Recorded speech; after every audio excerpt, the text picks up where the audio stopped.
Hi, everybody. We're so happy to have you here today. Welcome to our Ask the Expert series. If you're new to our webinar series, welcome and thank you for joining us. Criterion Edge runs multiple informative webinars throughout the year.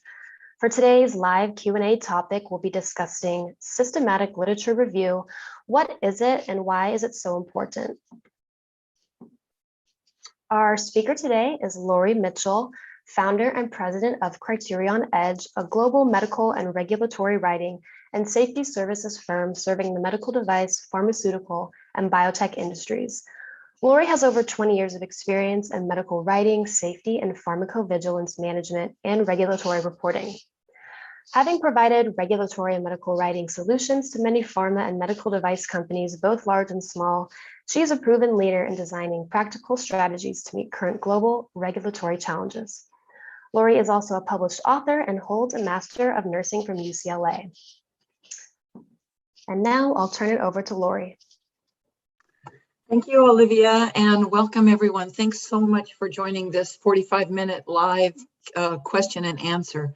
We have a big audience today. I'm sure we will not be able to get through all of the questions, so I apologize in advance, but we'll move through it with due speed. Please send in your questions on, and thank you for sending in your questions on leveraging the published data to meet regulatory expectations and inform internal decision-making, steps in conducting a methodologically sound SLR. There are a lot of great questions about that. And using data obtained through a systematic literature review to empower internal decisions from marketing initiatives, clinical strategy, to global regulatory requirements and more. And what I'd like to say about that is we've gotten a lot of questions today from our medical device and IVD colleagues about how systematic literature review can support the clinical evaluation report, the performance evaluation report, and other questions. So we'll try to get started right now and do our best to get through as many as possible. Great, let's go ahead and get started with our first question. Lori, let me know when you can see it on your screen. I can see it. Okay, great. Our first question is, how does MDR impact the literature review process? So because we have a mixed audience, I'm sure of both IVD companies, representatives from companies of IVD and medical device, I'm going to, and this question could apply to both of you, how does MDR or IVDR impact the literature review process? Fundamentally is the question. Criterion Edge, we've been writing CERs since 2017. Before there was a wide adoption of very methodologically robust procedures for the collection of published data, the identification and collection of published data.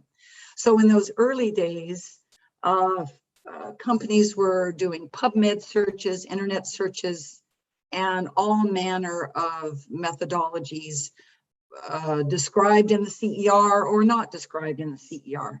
Since that time, that was sort of the old way to do it. Since that time, and as the notified bodies have gotten more stringent, applying guidelines from MedDev 2.7/1 Rev 4 to both IVD and medical device companies. This is a very methodologically robust, documented, step-by-step process that the notified bodies want to see in your reports. And here's why. I'll just say one last thing about it. This is data that you're collecting at the end of the day, and those data are used in your PER or CER to establish the safety and performance of your device as intended. That the data establishes that. So if there's a question about how the data is identified or chosen, then that strikes at the heart of the fundamental reason the CER and the PER exist, is to establish that. So the notified bodies pay a lot of attention to your data and from a published standpoint, how you identified it and chose it. Great, thank you, Lori. Our next question is, how would you structure a search to capture the state of the art for a commonly used class of device like trocars? Mhm.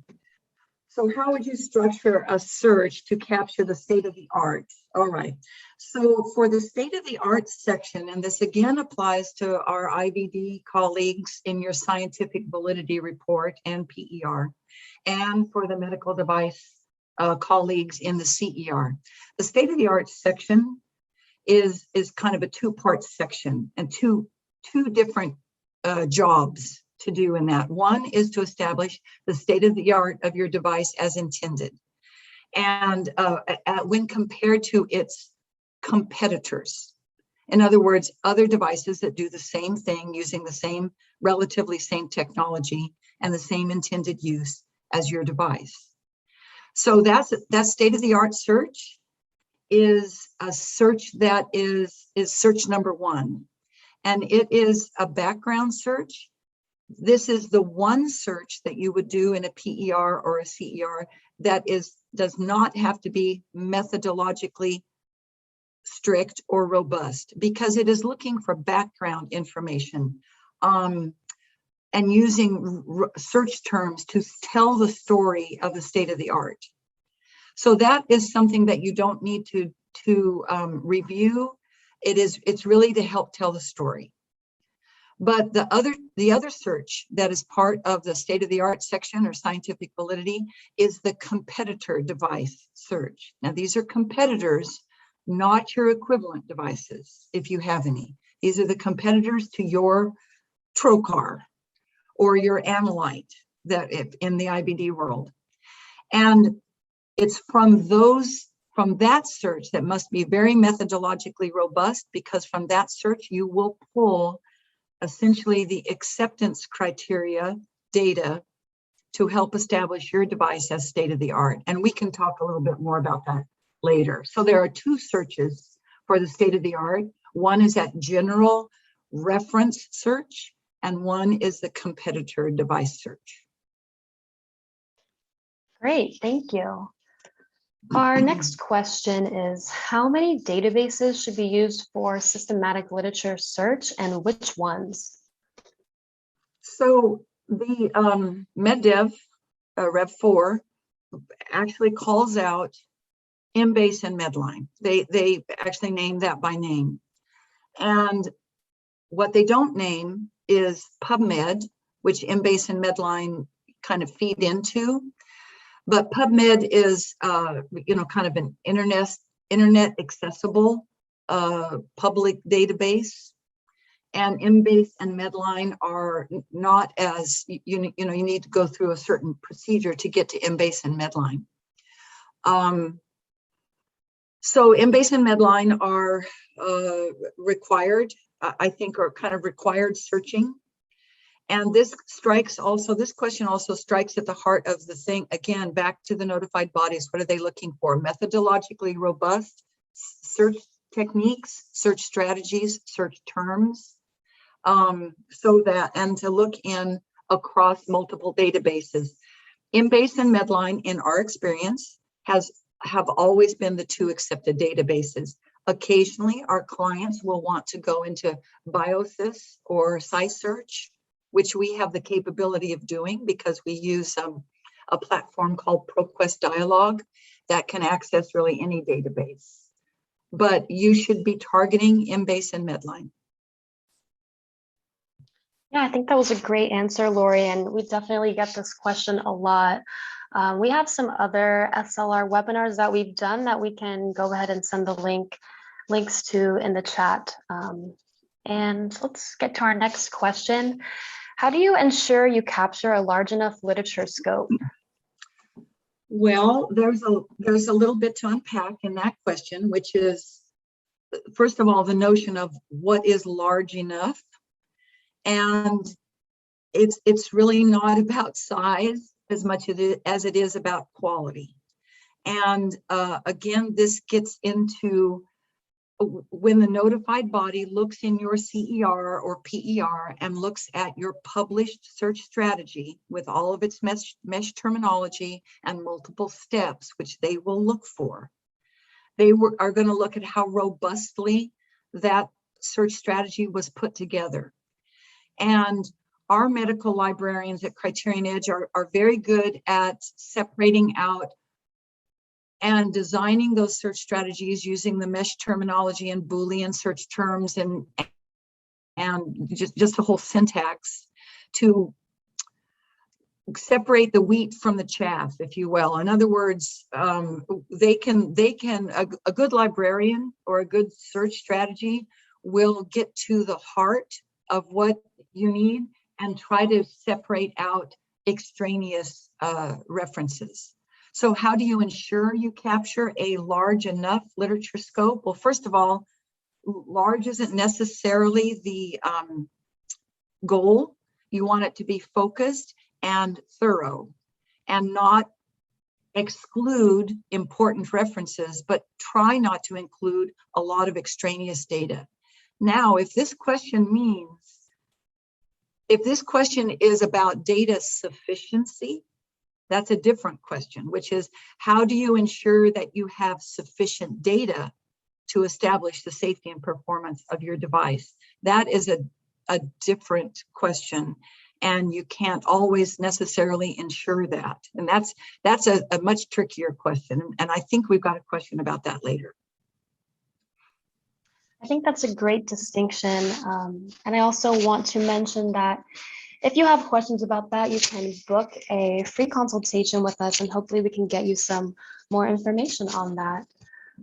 Our next question is, what databases at a minimum are currently accepted for a systematic literature search, and what are the upcoming changes? Well, we just answered the question of databases at a minimum are Embase and Medline. Upcoming changes, none that we're aware of. I think that I'm not aware of any changes to the notified bodies approach on how you document your systematic literature reviews in a CER or PER. I think they're happy with the methodology as they've outlined it. And as long as you comply with that level of rigor, then I think we're good. I haven't heard of any issues that would maybe then make the notified bodies want to get a little tighter on that. So as long as you're complying, they will be happy and move on to other parts of their review. Great, thank you. Our next question is, how can SLR support post-market surveillance activities? We've had a few questions about post-market surveillance activities in the past and how systematic literature review can support that. And the short answer is that post-market surveillance is an ongoing process to look at any new adverse events or any new information on your device in the post-market experience and environment. The one way that SLR can do this, again, and this is if you use a platform like ProQuest Dialog or other platforms, you can establish a search out on ProQuest Dialog that is looking for new information or information on choose your device and choose what it is you want to know. And once that search is established in ProQuest Dialog and others, I'm not trying to recommend ProQuest Dialog. It's just what we use. But once you establish a search on that platform, you can set up alerts to alert you every day or once a week to new articles that are published that meet that search criteria. And then, because we work with clients in doing that, and then what we would do is we would review those articles every month and provide the client with like a report to their PMS department for this is what we saw, this is what we found, and here's some summaries of what was found. And then that helps them high grade, and it's an ongoing repetitive process that would meet expectations for post-market surveillance. Great, thanks. This next question is a good one. Do you have any advice on where we should find the literature? We know the recommended ones, but do you have any other suggestions? So again, there's that reference to Pubmed, and I would be very careful if you're still using the internet to access your data for competitor and subject device, your clinical data for either your IVD or your medical device. I don't think the notified bodies will be very tolerant of that if they still are at all, using the internet and thus only Pubmed. Pubmed has its limitations, and certainly the search capabilities in Pubmed are extremely limited. And the and or syntax search terms are really the only ones that are supported.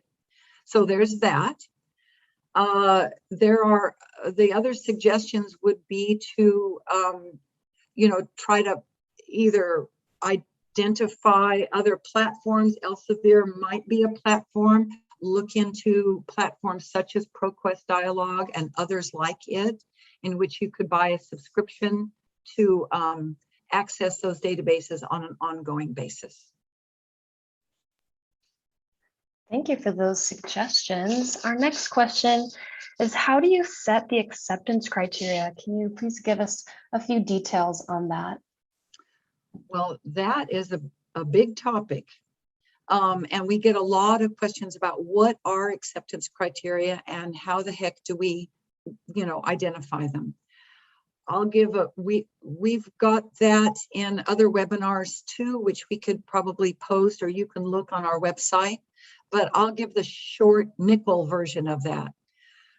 Starting with safety and performance objectives or measures. Safety and performance objectives or measures are identified for your subject device.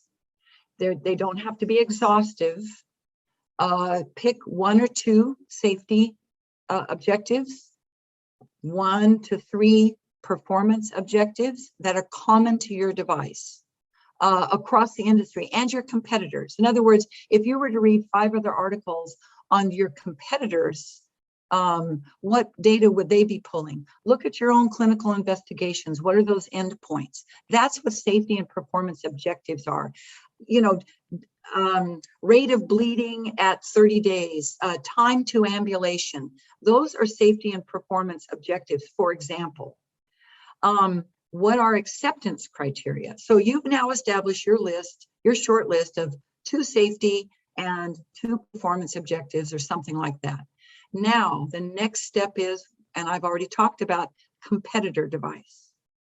In the state of the art, when you're telling the story of the state-of-the-art background and you culminate that story in, and look, we've now arrived at the technology of our device that it employs and its competitors.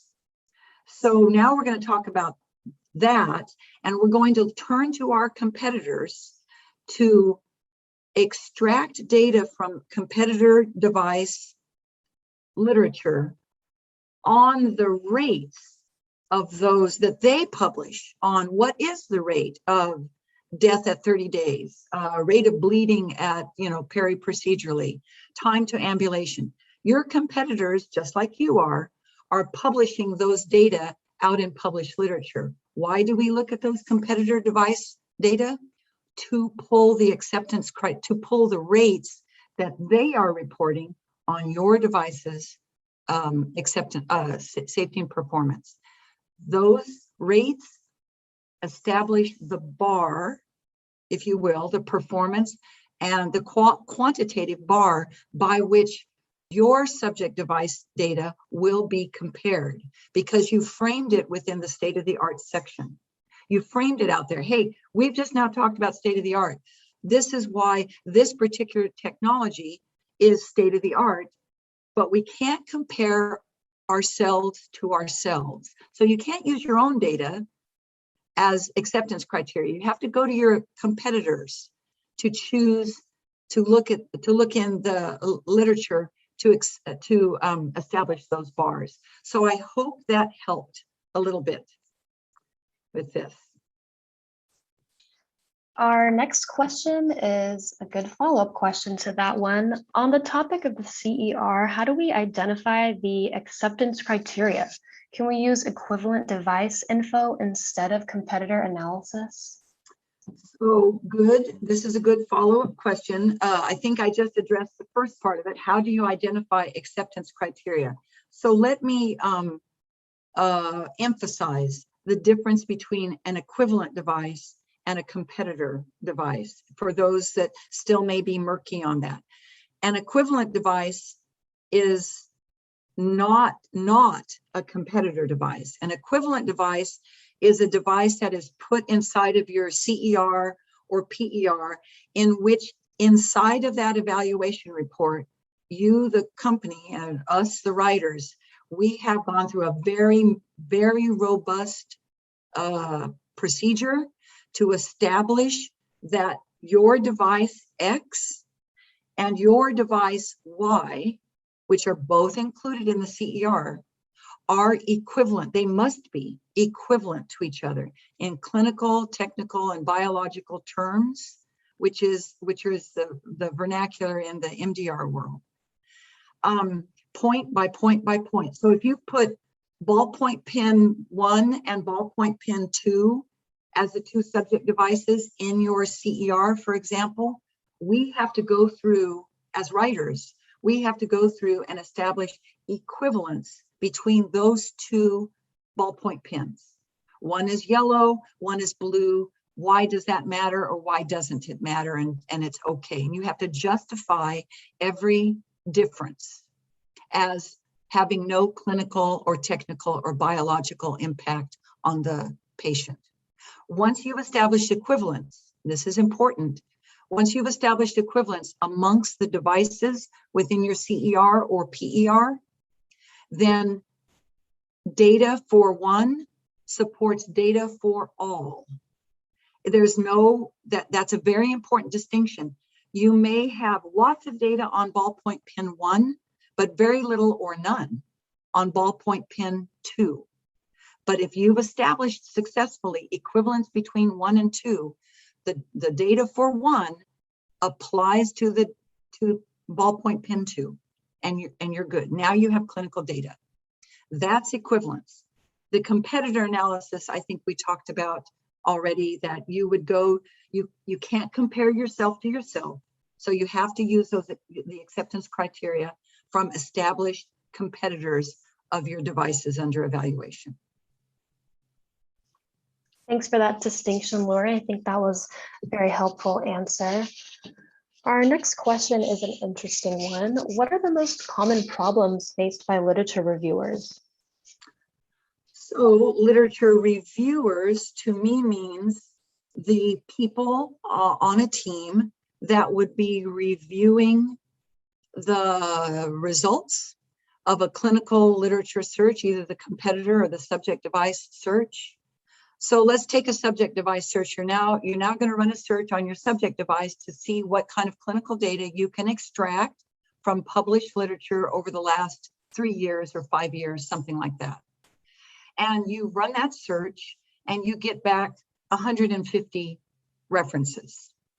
Not all of those references will be relevant. So what you have also established for your reviewing team is your exclusion criteria. In other words, exclude animal studies or technical, or no data on the subject device. That's a common one. It may be about the subject device, but it's not, has no data, extractable data on it. And then once you've established those exclusion criteria, your review team can now look at and include and exclude based on those criteria. And that's the part of the methodology that the notified body is looking for. You've run a search, it came back with 150 articles, references. You've listed all of those references somewhere in the CER, and for every single one that you excluded, you have to, this is always a table in the appendix, you have to say the reason that you excluded them. So if you now, your review team has now winnowed down that 150 to 38, for example, that meet that were not excluded, those are the articles that have data in them, safety and performance data or performance data on your subject device. That's when you begin to extract those data that are going to then be compared back against the acceptance criteria. So common problems in a nutshell are a lack of clarity on what it is they're supposed to be doing during the review process. What are the exclusion criteria? What data are we looking for? That's the most common problem. Great, thanks, Lori. Here's our next question. How do you compare safety and performance endpoints with the state of the art? Should the state of the art contain qualitative data to compare? So we've talked about safety and performance endpoints, I think, already within the state of the art. That's where you set it up. That's where you first start talking about it in a CER or a PER. Because in our mind, the state of the art section always comes at the beginning. It's virtually the first section of any importance. So you set that story up at the beginning, and then from there flows subject device data after that. But should state of the art contain, well, should the safety and performance objectives, to be more specific, contain qualitative data to compare? The short answer is no, because qualitative data is qualitative. So how do you quantify if someone meets a certain acceptance criteria? So qualitative data is a slippery slope to chase, because the notified bodies are really looking for those acceptance criteria, which are quantitative in nature. And having said that about the data, could you somehow, sometimes we do have some of the safety or performance objectives, they themselves are more qualitative in nature. Let me give you an example. This is a common question that we get for devices that are legacy devices. Nobody ever writes about them. There is no clinical literature out there in the world about your guide wire, for example, or the screws that you use as part of a larger system, orthopedically. Nobody writes about just the screws or just the guide wires. So the approach that you can take is that how do you determine the safety or say the performance of the guide wire? You can justify to the notified body that the guide wire is only used in this XYZ type of procedure or surgery, and thus the success of the procedure or the surgery is an indirect measure of the performance of your guide wire. In other words, if your guide wire had malfunctioned somehow during that cardiovascular procedure, that is an indirect measure of your guide wire's performance.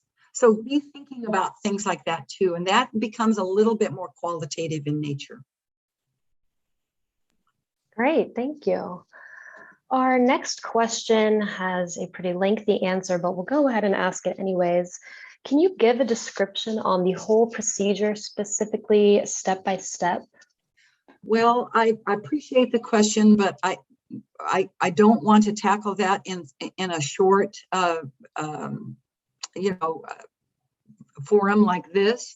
I would refer you back to, if you don't mind, I would the questioner refer you back to our website. We have multiple either white papers or downloadable webinars or something to which you can do that. And we've actually done webinars just on this, step by step. You start from the beginning and go to the end and stop.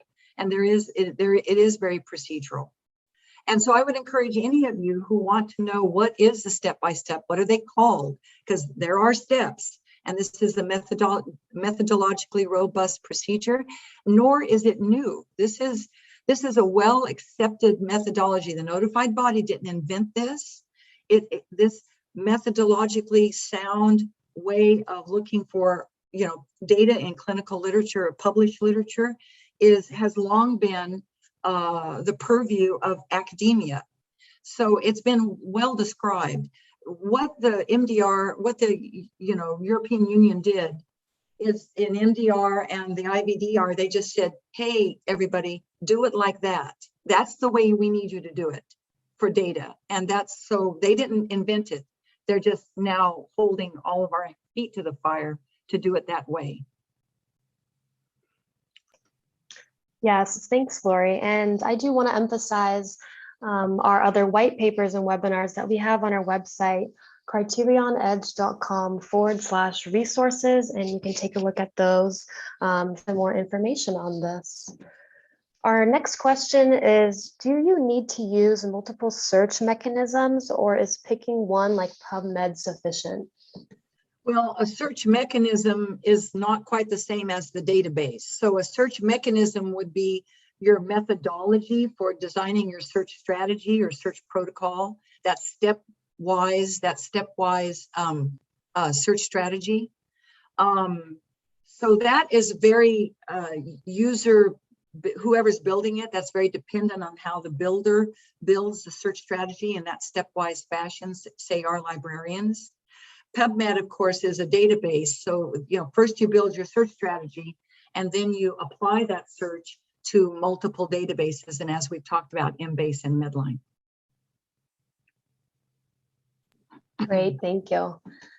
Our next question is, how much detail is required to adequately document the literature review process in QMS? So QMS is the quality management system.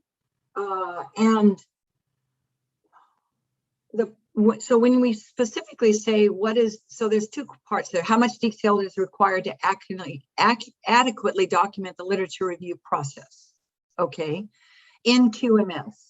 So assuming that your CER or PER will go into your QMS section, its QMS system, which I assume is correct, the literature review process should be adequate. Search and review process should be adequately and very robustly described in the CER.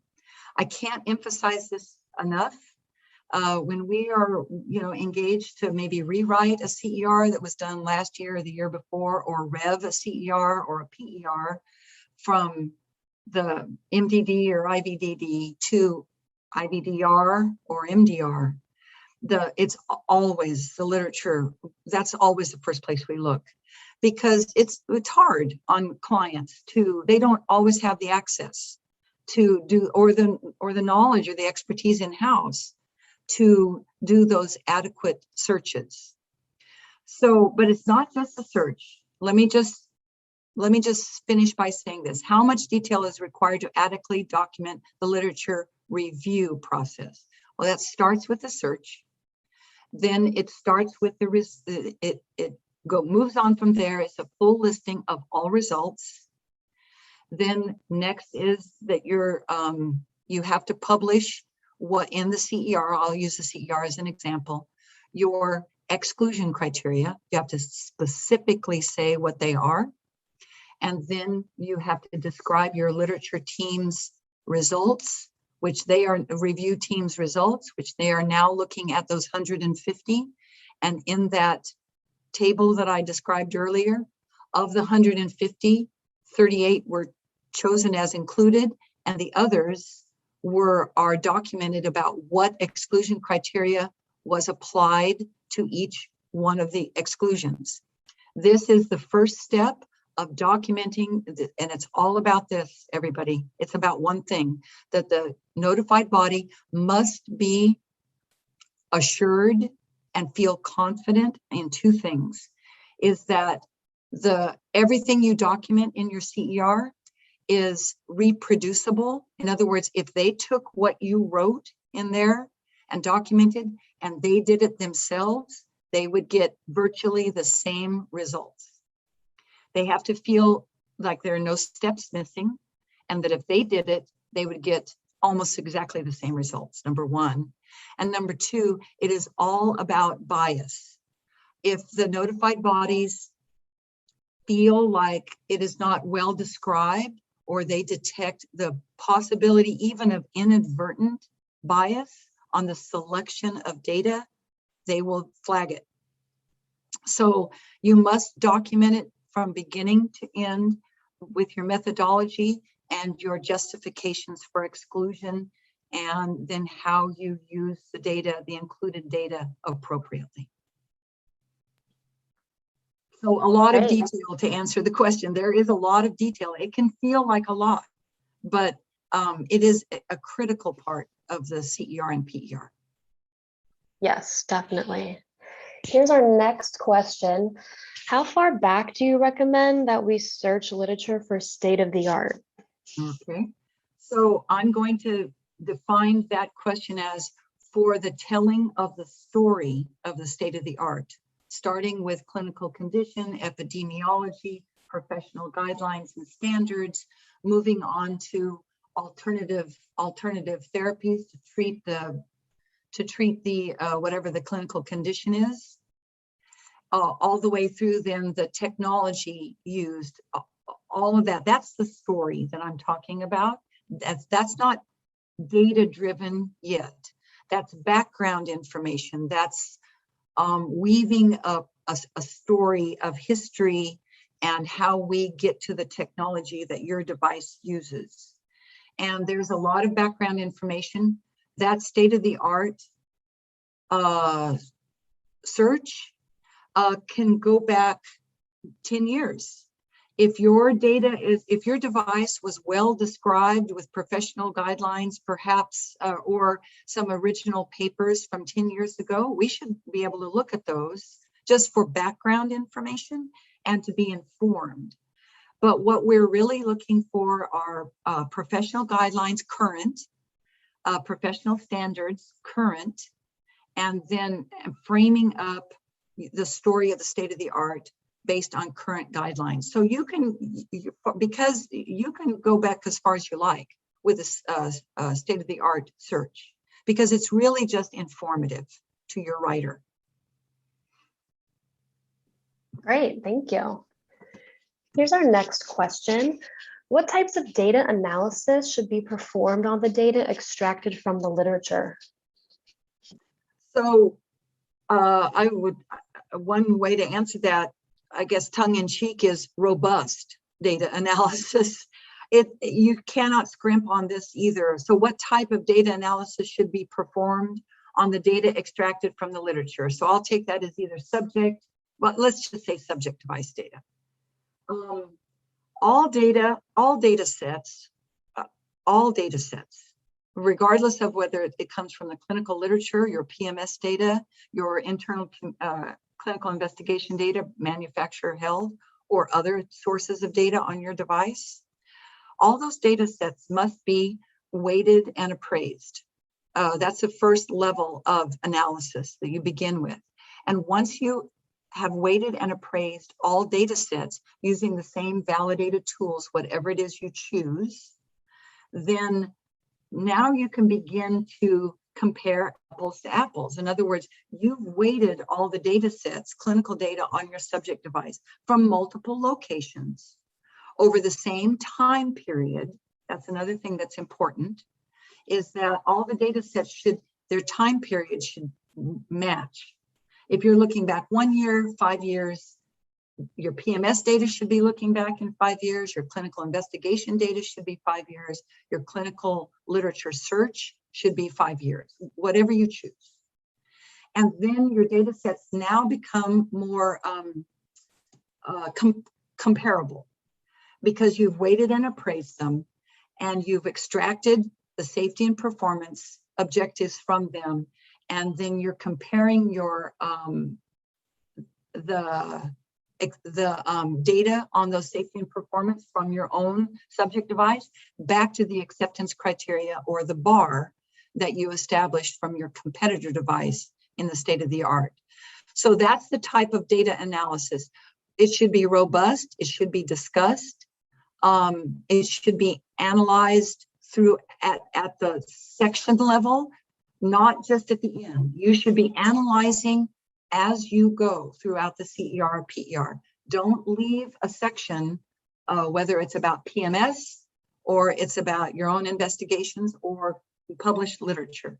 You linger on each one and draw conclusions as you move towards the end of your CER. Our next question is, how do we encourage or sustain scientists in biotech to research databases and lit sources in a culture where SOP reigns? So I assume SOP means standard operating procedure. So how do we encourage or support scientists in biotech to look to and research databases and other sources of literature in a culture where it's sort of just, well, we're just kind of doing the same thing we've always done, don't worry about it, kind of a thing. That's how I'm going to interpret that. I just think that, again, if we're talking about pharma or biotech, you don't have the IVDR or the MDR to answer to. But you do, in other words, that absolutely describes that methodology and the databases. So in pharma and biotech, outside of the realm of the MDR or the IVDR, how can companies review literature out there on an ongoing basis for making data-driven decisions within their company? New product design, intended use, off-label usage, it goes on and on. So you encourage them, I would say, is by giving them the tools available to do those searches. And we kind of talked about that earlier when we talked about PMS data, which was if you have the ability to establish searches on a platform such as ProQuest Dialog, looking at Embase and Medline, and then having it ping you on an ongoing basis when a new article is published that matches the search criteria, that's one way to do that. I hope that helps. This is a large existential kind of question. I don't know other than that. Yeah, thank you, Lori. That's all the time we have today, but I hope we were able to answer most of your questions. But if we didn't, please send us any other questions you have to consult@criterionedge.com. That's this email you see right here on our screen. A quick link to scheduling your free consult will be shared in the chat box as well, or you can request one at the same email. Thank you everyone again for joining and for your wonderful questions. Take care and have a nice day.